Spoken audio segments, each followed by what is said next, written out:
To make this beautiful Moong Malvani, take about 3 tablespoons of oil in a pan. Take 2 red chilies, split them at the center, 2 cloves and 2 peppercorns. Add 1 teaspoon of cumin seeds, half a teaspoon of mustard seeds.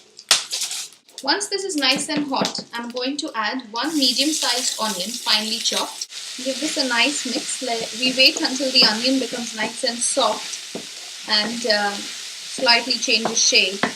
Add half a teaspoon of salt, half a teaspoon of cumin powder. Give this a nice mix. 1/4 teaspoon of turmeric powder. Now that the onions have become nice and soft, I'm going to add 1 tomato finely chopped. Now we let this cook and let the tomato ooze out all the water. Let it become nice and soft. Then we're going to add our remaining spices. Once the tomatoes are nice and soft, after about 2 minutes, I'm going to add 1 tablespoon of ginger paste. Remember, it's just ginger paste and not ginger and garlic.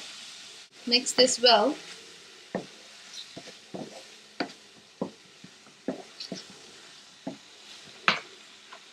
At this stage, I'm going to add my Malvani masala. So Malvani masala is easily available in any of the Asian stores, and it's a masala that is really made by grinding a lot of spices, drying them, regrinding them, and it's easily available now in the Asian stores, and it gives a very different flavor and tinge. It's made in the villages of Maharashtra, India. Okay. So I'm gonna just let this cook for about 2 minutes on low flame. So the masala isn't raw and it kind of begins to separate from the oil. So let this cook. Now while this is cooking, let me tell you a little about my moong. Now these are easily available in the stores and they are green colored lentils. All I have done is I have soaked about 100 grams to 150 grams of these overnight, and they pump up and they're like 3/4 cooked, so it kind of makes cooking really easy.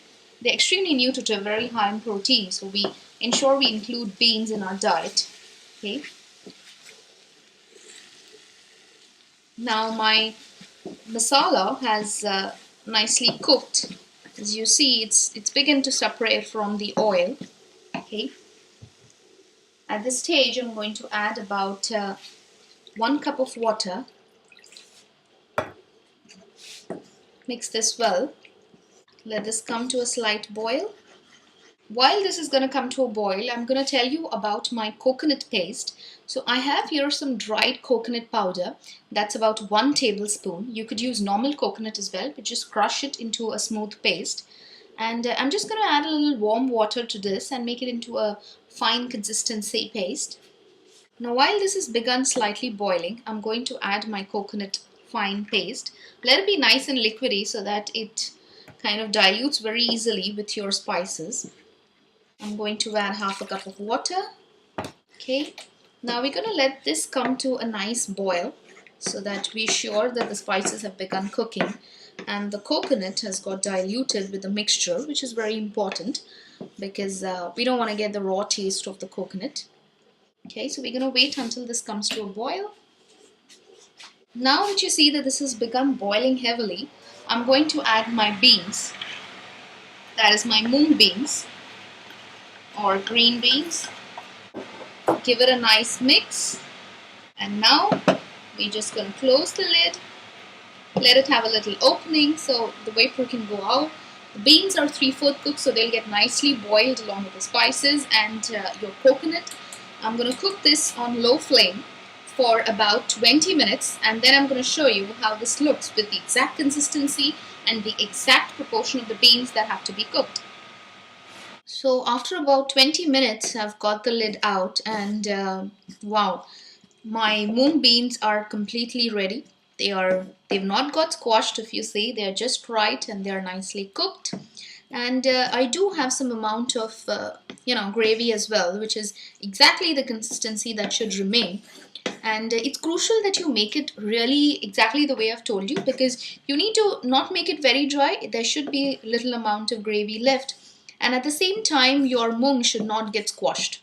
So this is the way it should turn out, and you can actually enjoy this with Indian flatbread or plain steamed rice, or you could just have it with pao, and it tastes lovely. It's extremely nutritive. So enjoy.